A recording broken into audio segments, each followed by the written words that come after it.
Hello and welcome to How to Deal with Grief and Trauma. My name is Natalie Himmelrich.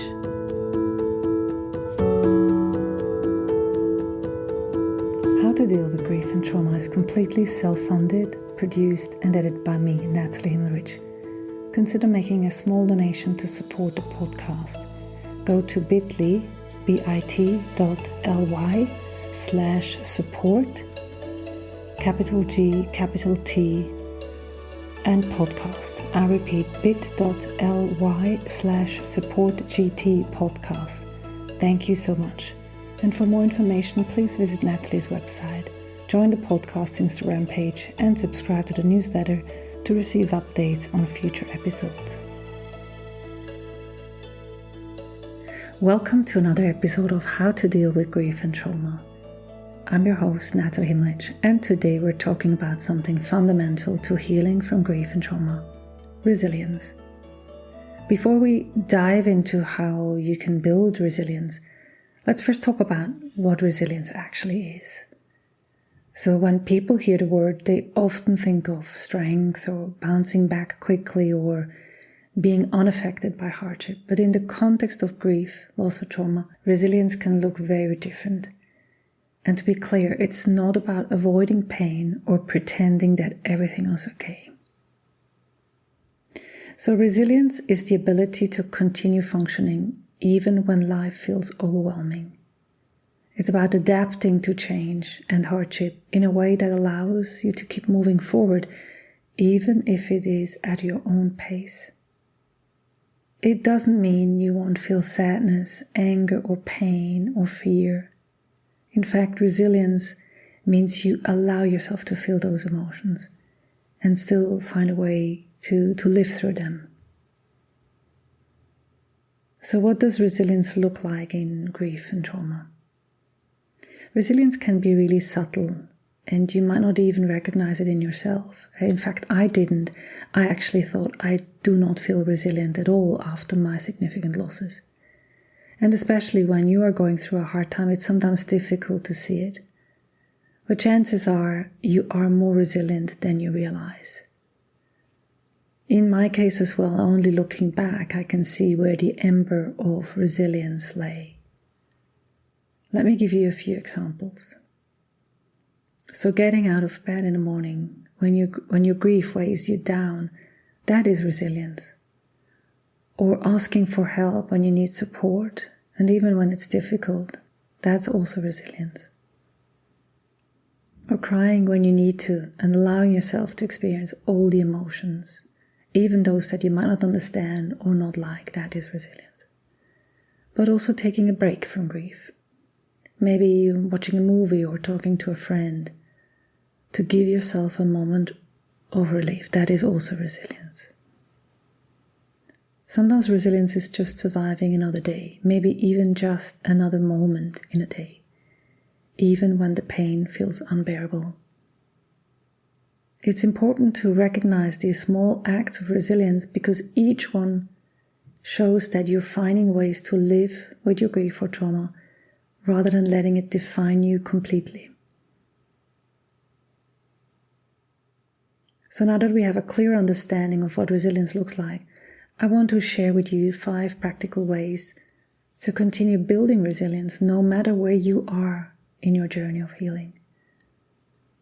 I've chosen simple, easy to follow steps that can help you strengthen that inner part of you that's already doing the work of surviving, processing, and adapting.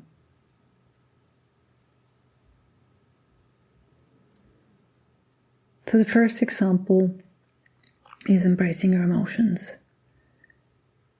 The first step to build resilience is to allow yourself to feel your emotions. Because often when we think we need to suppress or control our grief to move forward, it's actually that by embracing it, because that is the key. So cry if you need to, or talk to someone, write down your feelings.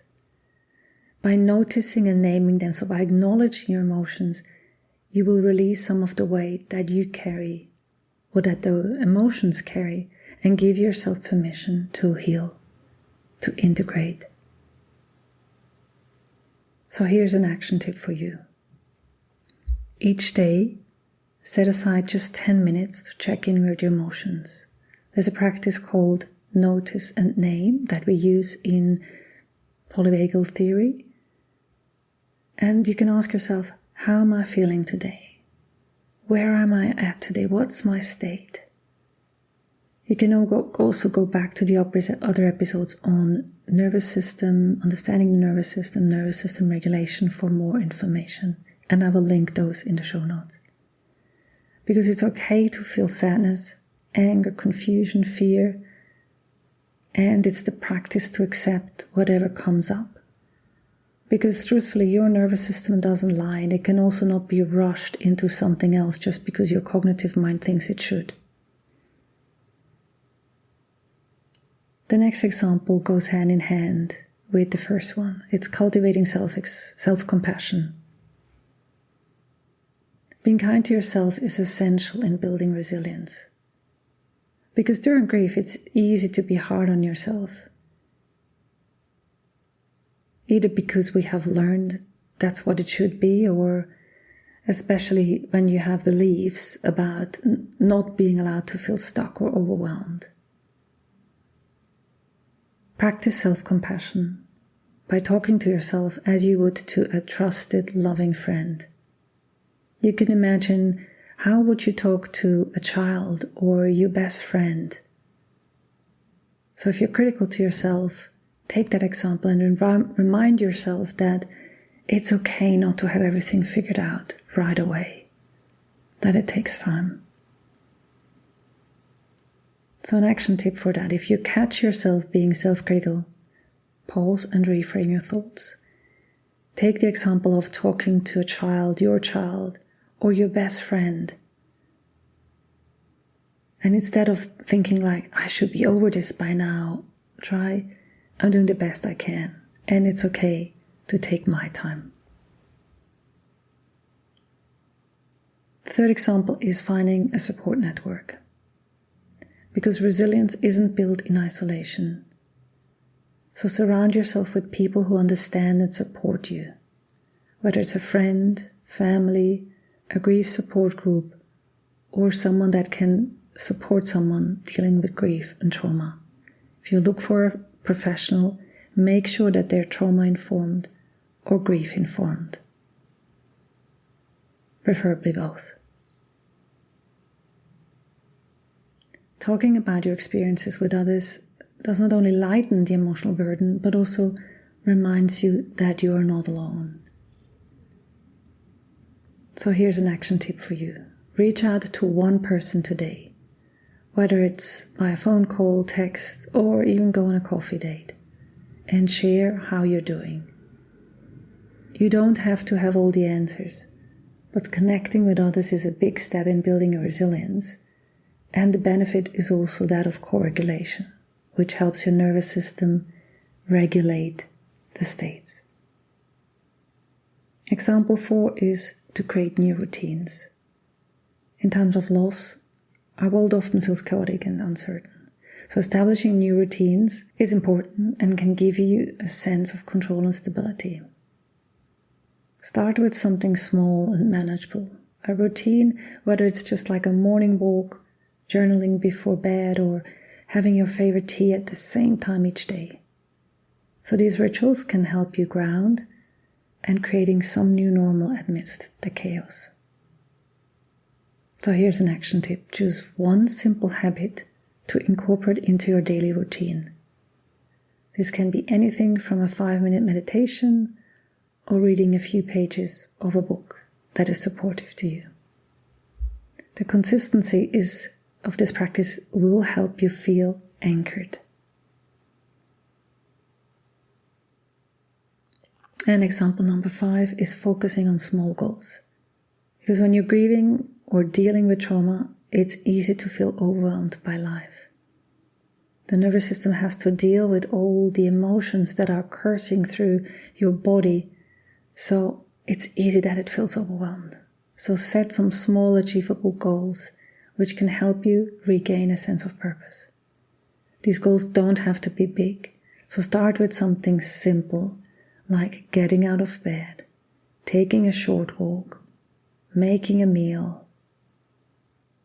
Each time you accomplish something, no matter how small, you're reminding yourself that you're capable of moving forward.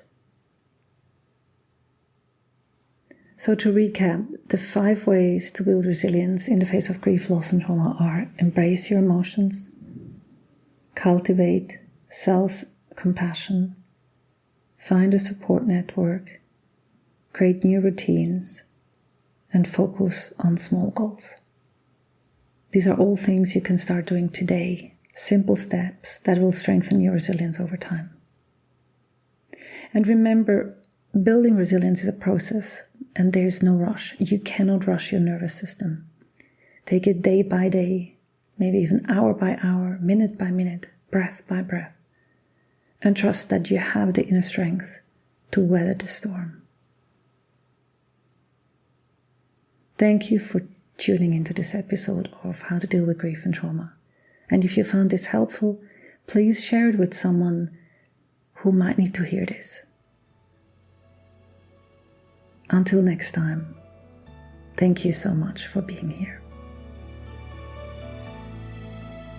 Thanks for listening to How to Deal with Grief and Trauma.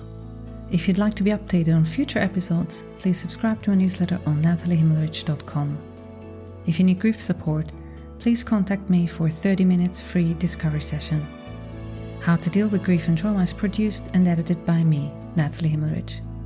To support this podcast, please rate, review, and subscribe to or follow the podcast on Apple, Spotify, or wherever you get your podcasts. Thank you. And remember to keep breathing. I promise it will get easier.